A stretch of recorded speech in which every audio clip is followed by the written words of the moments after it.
December in Kinlaig, the fields are quiet, the trees bare, and winter's finally rolling over the hills. Goat yoga has honestly taken off far better than I expected, and the goats, they're rock stars now. And look at this lot. 10 calves, 10 mums, all happy, healthy, and louder than ever. Short days, long nights, and plenty to get sorted before the weather really turns. Let's crack into it. First up, these poor cows are completely out of hay, so I'd better get all this grass tedded while it's dry. Should be enough to keep everyone fed through winter. And while I'm cracking on, massive shout out to our NextGen legends, Pete Knight G50, Gusano OG, Lumberjack 929, Shadow 34832, and Matthew Bullington.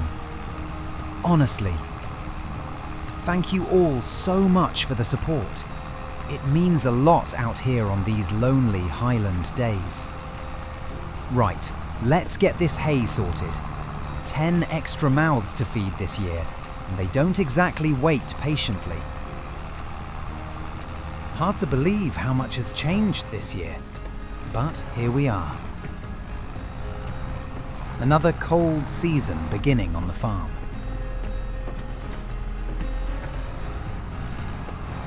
Hitching on the windrow now, get all this lined up nice for the forage wagon. You know, as the year's gone on, this whole mess with the trust has been sitting heavier on my mind. Too many secrets, too many strange run-ins. And I'm determined to get to the bottom of it all, once and for all. Hello, Liam speaking. Liam, it's Walter. Just checking in, lad. How are things on the farm? You sounded a bit distracted last time we talked. Aye, well, things have been fine enough here, just busy. But something odd happened the other night. Oh? What kind of odd? I was out late, grabbing some supplies from the warehouse. I noticed a pickup following me. Thought maybe it was just heading the same direction, but when I pulled over to have a look, the driver jumped out and ran into the trees. Left the pickup sitting right in the road. He ran? Didn't even try to talk to you? Nope. Gone in seconds. And here's the kicker. Uncle Alistair recognised the truck. Says it belongs to one of the trust members, Robert Kincaid. Liam, that's not good. Not good at all. I gathered as much. Alistair reckons the same. But why would one of them be following me? I'm just trying to run the farm. That's exactly what worries me. Robert, he's not the type to get involved personally. If he's snooping around your property at night, it means whatever's going on behind the scenes is deeper than we thought. Brilliant. Just what I need in the middle of winter prep. Listen, Liam, you need to be careful. These people don't play games. If he chased you down himself, he's either desperate or he's trying to send a message. Aye, well, message received. I'll keep my eyes open. But I'm not backing off. Too much has happened, and too many lies have been slipped under the rug. I know, lad, and I don't blame you. Just don't go investigating on your own at night, all right? Ring me if anything else happens. Will do. Thanks, Walter. Appreciate you checking in. Anytime, Liam. Stay sharp. Right, back to it. Silage pit's finally ready, so I'll get a few loads shifted while the prices are half decent. Always feels good seeing a full wagon heading to market. That's winter money sorted for the animals. These quiet winter runs give me too much time to think though. But maybe that's exactly what I need. After what Walter just said, I reckon I'm going to put some proper time aside over the new year to dig deeper into all of this. The schematic we found. That possible underground water source running directly under the farm. And still no sign of Ewan. Alive? Hiding? Gone? There's got to be something around here that ties it all together. But for now, we've got more silage to unload. So let's get this last run tipped and done. Kind of satisfying, really. Noisy old wagon rattling along, steam rising off the clamp. Winter farming at its finest. Silage has been a real lifesaver this year. Funny how you don't think about this stuff in summer, but come December, every load matters. Let's check the prices while I'm here. Goat milk looking brilliant. 3,000 a pallet in January. Can't argue with that at all. Packed onions. 400 per 1,000 litres down at the warehouse, so now's the perfect time to shift those. Lettuce is also peaking in January, so at least winter won't be as tight as last year. Finally, a few months without needing to take on those deadwood contracts. Thank God. Right, that's the last of the forage picked up.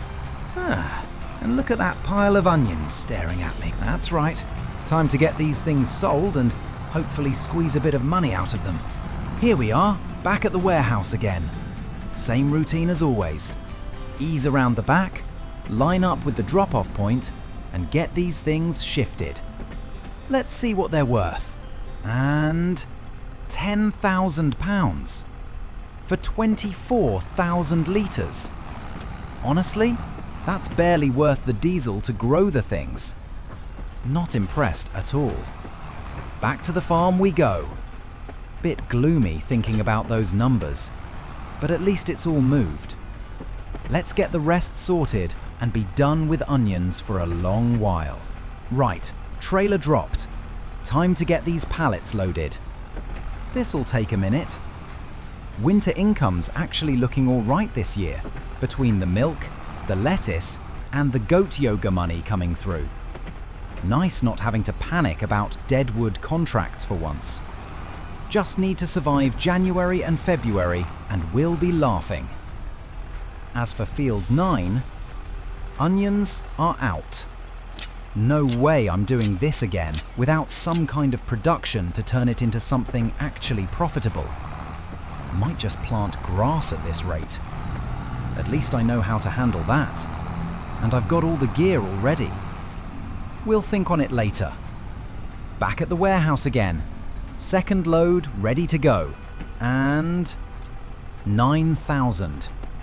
Brilliant. 2 full loads and that's everything gone. Right, home again, trailer parked up. Thank God that's over. Oh, and of course, the onion packer. Sitting exactly where I left it behind the barn. Time to sell it.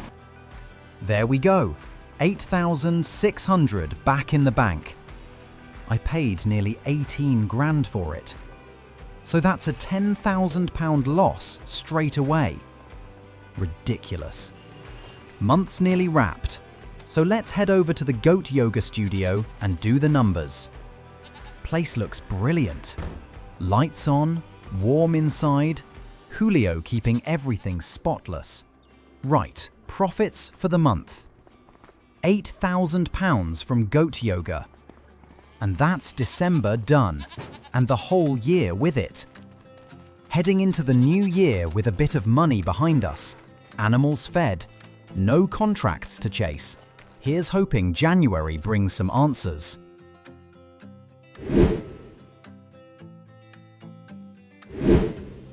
Fresh year, new month, and we're sitting at £77,000 in the bank, which isn't bad at all for winter. The loan takes around 8 grand. Honestly, I can live with that. Let's have a look at the girls. Brilliant. They're about 20% through reproduction already. With a bit of luck, we'll have more calves before spring.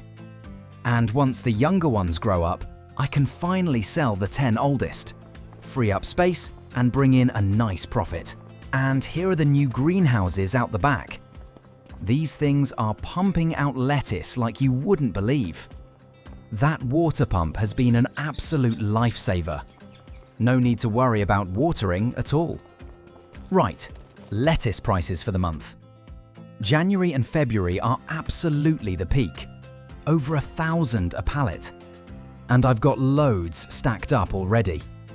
Should make a very tidy sum selling all this. All right, time to get these pallets loaded up. Liam, Julio here. Just wanted to say thank you again for the opportunity. Being the instructor at the Goat Yoga studio has honestly been the most fun I've had in years. The people, the goats, the whole thing, it's brilliant. If you're happy with me, I'd love to keep doing it for the foreseeable future. Julio, absolutely. You're doing an amazing job. It gets more popular every month, and that's down to you. If you're happy to stay on, I'm more than happy to keep you. Fantastic! I'll get the studio ready for the next sessions. Cheers, Liam! Cheers, mate. Right, back to loading.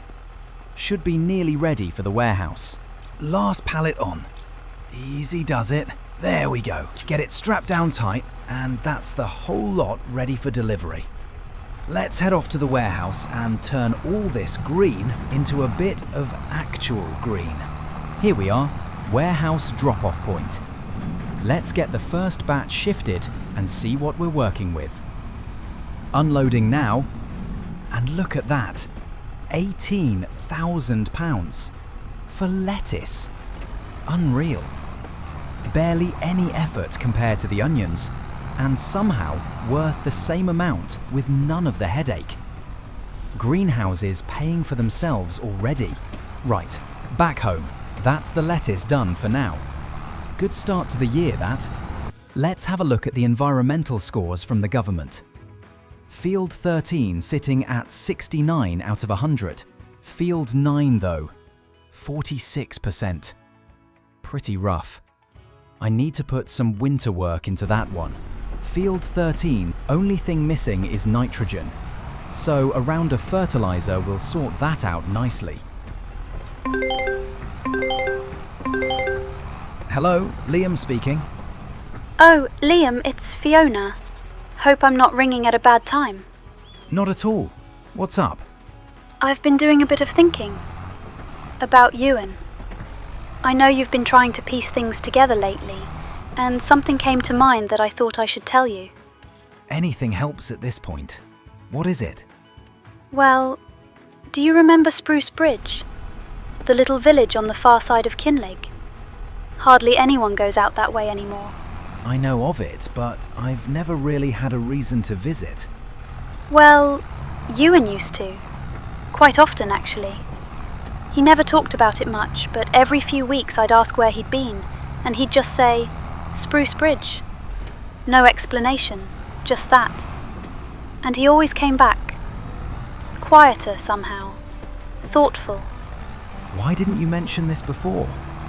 I suppose it never seemed important. Ewan had his spots, places he'd disappear to when he needed space. But lately, after you mentioned the people you'd seen, and that run-in with the pickup, I started wondering if maybe Spruce Bridge wasn't just one of his wandering places. You think there's something there? Something connected to all this? I don't know, but I do know the village keeps old bits and pieces stuck up on its walls.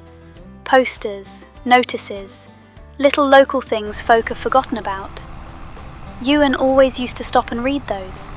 Every single one. Posters? About what? No idea. I never asked. Ewan said Spruce Bridge had stories worth hearing, whatever that meant. All right, I'll put it on my list. Thanks, Fiona. Really.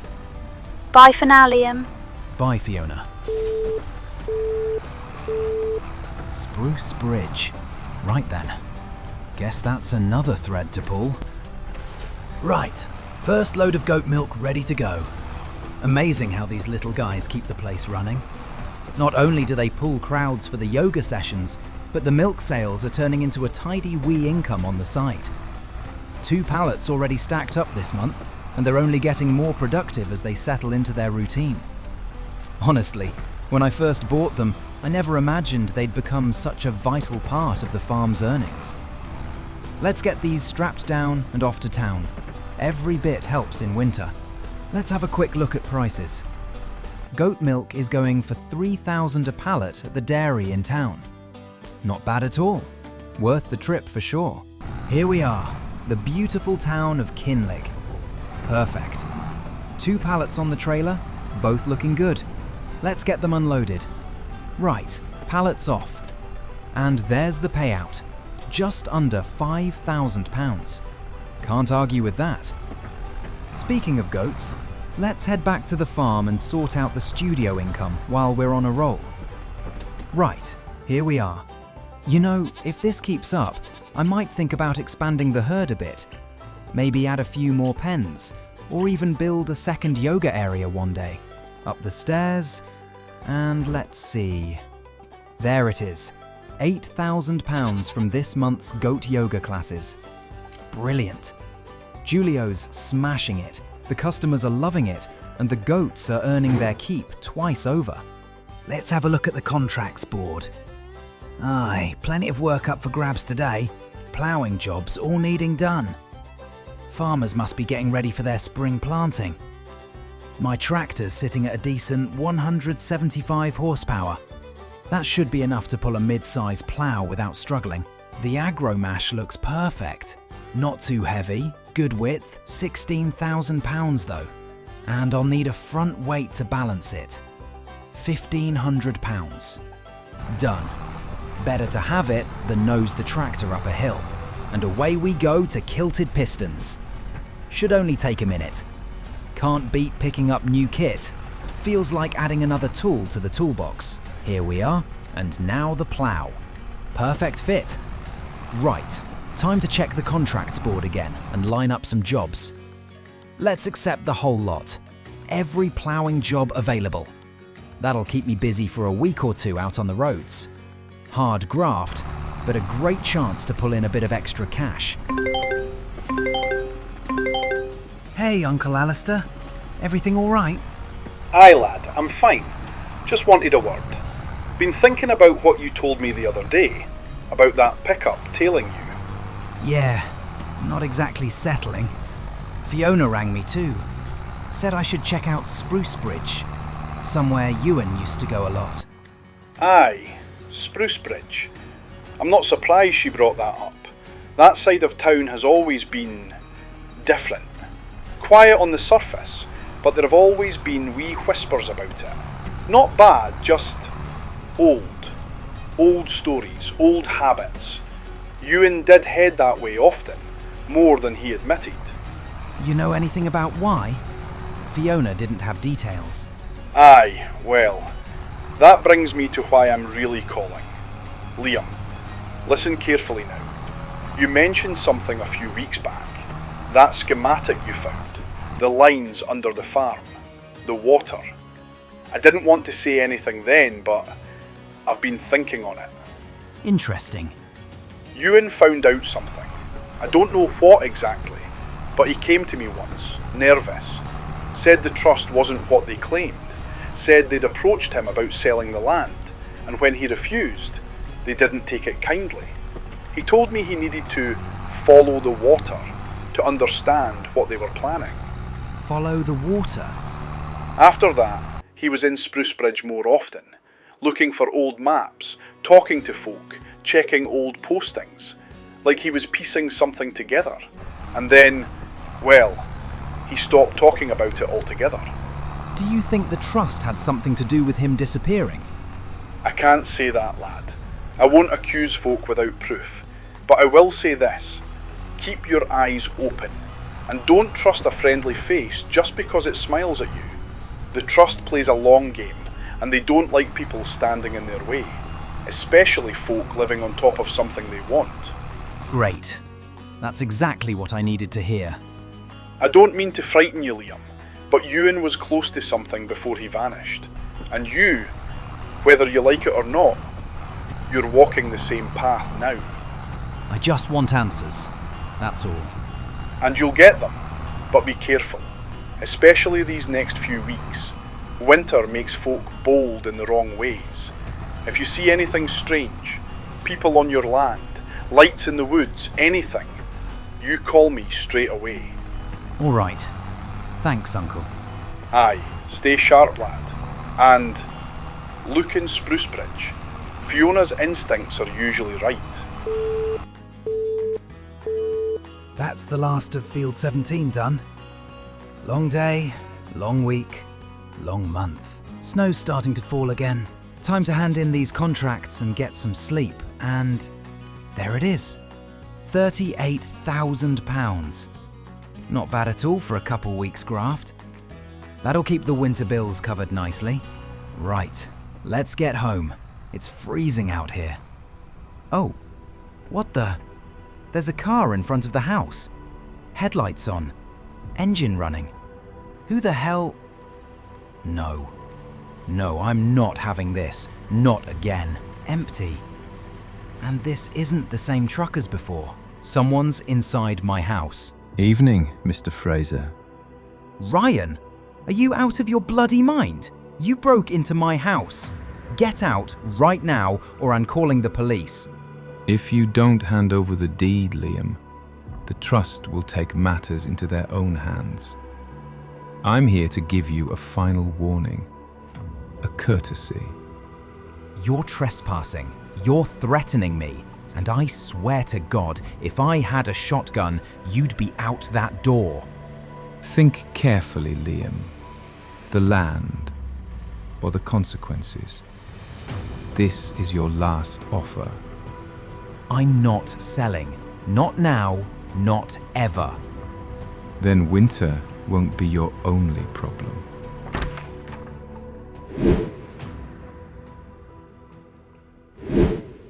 February already. And last month ended with Ryan Calder breaking into my house and threatening me over the land. I'm not letting that slide. This month, it's time to investigate properly. Fiona mentioned Spruce Bridge, a place Ewan used to visit often. So I'm heading there today to see if anything stands out. All right then, Spruce Bridge. Let's see what secrets you're hiding. Shouldn't be far now. Ah, there it is. The village sign.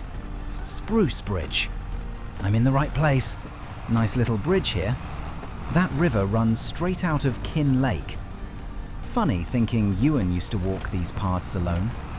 Must have come this way dozens of times. Houses on either side look peaceful enough. Small, lived in. But there's something about the place. Like time moves slower here. Nothing unusual so far though. Hold on. What's that across the road? Looks like a wall covered in old posters. That might be something. All right, let's pull over and have a look. Most of these are just local things. Bus ads, a live band playing in town, whispers between the shelves. A midnight reading of Stories and Shadows by Tartan Tales. Midnight readings? Shadows? And it's hosted at the bookstore in town. I think I passed that place on the way in. And this one. Visit the standing stones of Kinlaig. Walk the path of the ancients. Hear the wind tell tales. I know exactly where that is. I've driven past the standing stones a few times while doing contracts. Not far from here at all. So that's the plan then. Start at the standing stones. See if there's anything unusual there. Then head into the village and find this bookstore. If Ewan came here often, someone must have spoken to him. Maybe somebody saw something. The standing stones of Kinlaig. Quiet up here. Colder too. Hold on. Is that a bottle? Another one. Same as the one I found months back. All right, let's see. 10th entry. 2 weeks sailing home. Crew arguing whether a strange island should even exist because it's not on any chart. Either the maps are useless or the island's uncharted. Royal Society wants unmapped land masses. The island is jagged, maybe volcanic. There's a hum coming from it, low and constant, like the earth humming a tune. Shoreline looks like it's covered in ink, shimmering. Crew wants to land. Dougal and the chaplain want rest. Mariana wants to explore. And Finley's loud as always until the unknown answers back. Same writer as the last one. Sounds like a whole adventure story hidden across Kinlaig. But why here? Nothing else around the stones. No signs, no tracks, no clues about Ewan. Just this bottle. Time to head into town and find that bookshop.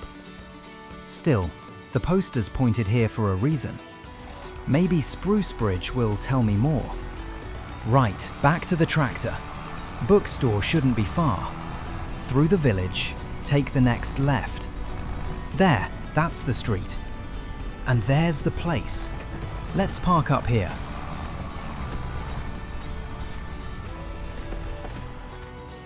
Blue Men of the Minch. Old sign, weathered. Fits the vibe. Oh, hello there, love. Don't get many folk in on a cold February morning. I'm Morven McCulloch. Are you looking for anything in particular? Hi, Morven. Actually, I'm trying to find information about someone. Ewan MacLeod. Did you know him at all? Ewan. Aye, I knew him. Quiet but curious. He used to come in often. Always bought old maps, journals, strange travel logs. Things most people never touch until his disappearance. I've taken over his old farm up in Kinlaig. Just trying to understand what he was caught up in before he disappeared. You're living on that land? Well, Ewan never spoke much about the house, but he was very interested in the springs beneath Kinlaig.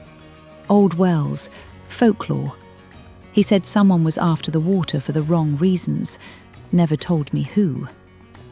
Someone mentioned Sprucebridge. Did he ever talk about it? Not directly, but he always left here like he'd found a missing piece of something. Walked out the door with purpose, every time.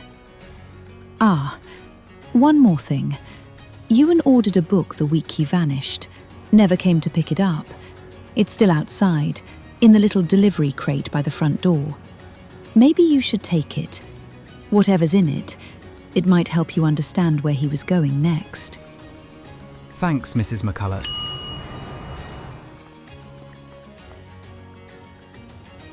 All right, let's see.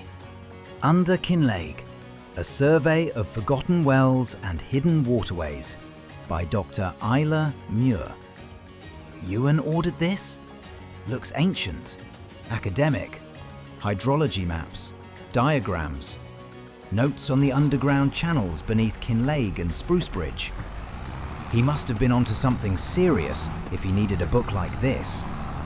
Right, I'll take this home and dig into it later. Back home now. Let's head upstairs and do the numbers for goat yoga.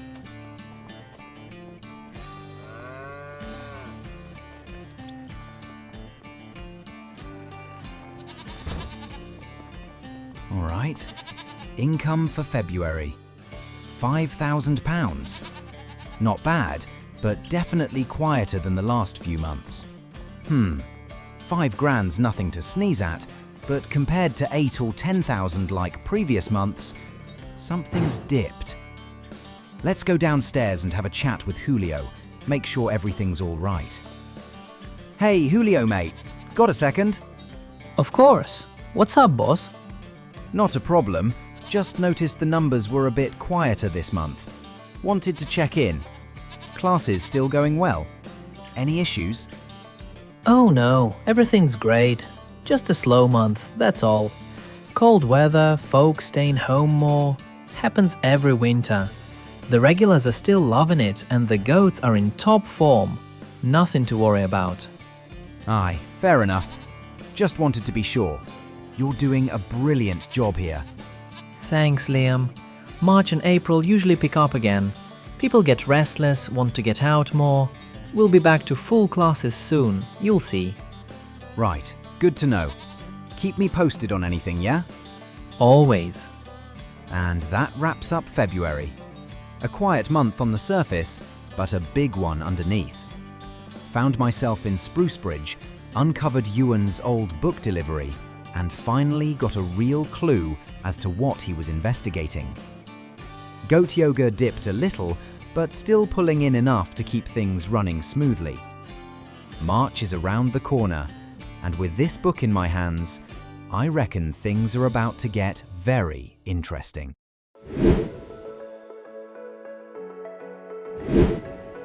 March already. Feels like spring's finally pushing winter out the door. Fresh air, longer days, and plenty to get cracking on around the farm.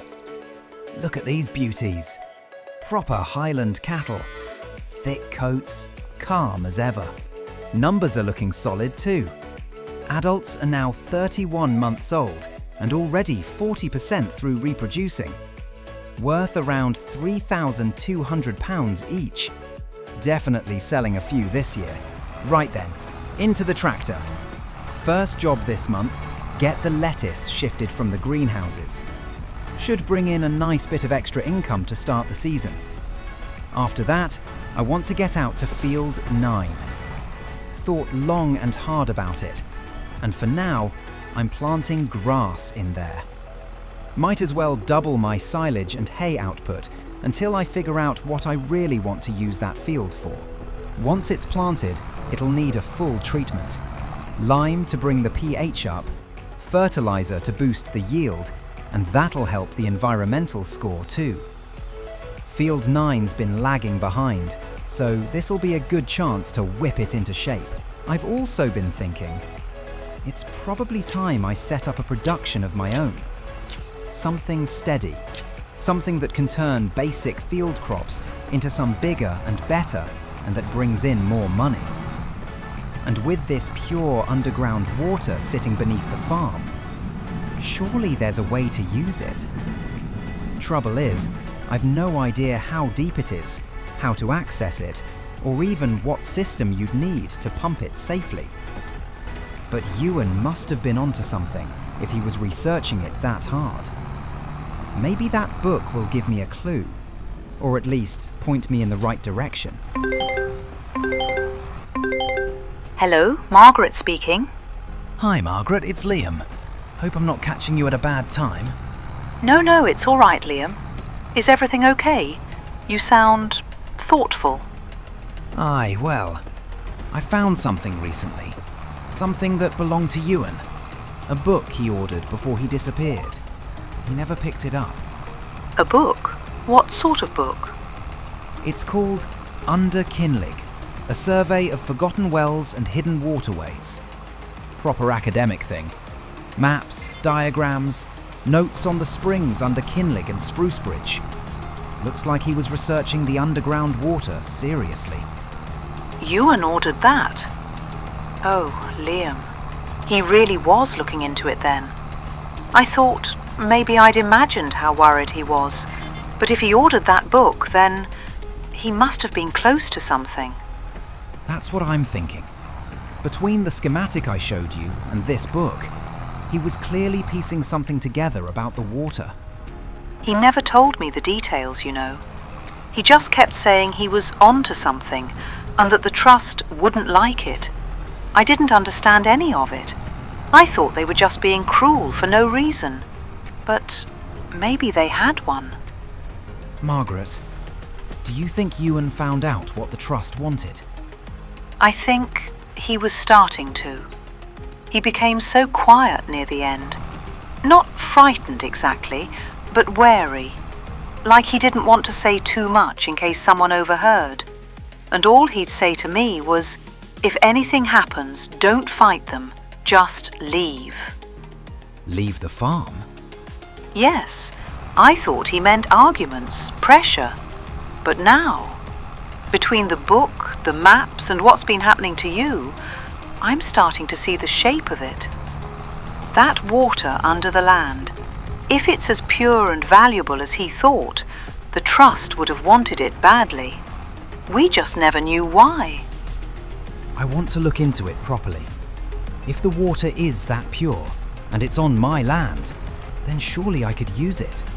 Maybe start my own production. Something that actually benefits me, not them. You could, Liam. If it's legally yours, then yes, you have every right. But please, please be careful. If Ewan was close to uncovering something, and if that's what made them watch him... It's been years, but sometimes I still wonder if he's out there, if he ran, if he hid, or if he was taken because he knew too much. I'll be careful, Margaret. And if I find anything at all, you'll be the first to know. Thank you, Liam, truly. And whatever you choose to do with that water, make sure it's for the right reasons. That's all Ewan ever wanted. I will. I promise. Good. Then take care of yourself. And take care of that book. Margaret might actually be right. What if Ewan is out there somewhere, hiding, keeping himself safe? If he uncovered something this big, I wouldn't blame him. Anyway, field 9's done. Grass planted, lime down, fertilizer in. Looks a whole lot better already. You know what? I want to give this place a bit of life. Planting some trees might brighten things up. The Damcon PL75 tree planter. Leasing it for the day's only £1,400. Perfect little machine for small runs like this. Now then, what trees do I want? Spruce, pine, birch, maple... Oh, golden rain trees. Never heard of them, but the name's brilliant. Why not? Let's go with those. Alright, planters hitched on nicely. Now let's get these saplings loaded. 20 golden rain trees. Should be more than enough to line the field edges and open areas around the farm. Let's get this planter lowered. Time to get some trees in the ground. I'll start here, running alongside the railway line. Bit of empty space here that could use some colour. These golden rain trees should brighten things up once they grow. As for the next few months, it's shaping up to be a busy spring and summer. Field 9's grass will be coming in strong by June, so that's plenty of silage and hay waiting to be harvested. The cattle should be well on their way with reproduction too. Might even see a few more calves before July rolls around. Goat yoga's only going to get busier with the warmer weather, and with the herd growing, we'll have more milk and more little troublemakers hopping around the place. Right, that's the last of them planted. Not bad at all. 20 golden rain saplings in the ground. Let's get this planter back to kilted pistons before I forget I'm paying for the lease. And that wraps up March. Trees planted, grass growing, clues unfolding. Feels like something big's coming. Bring on April. We're just getting started.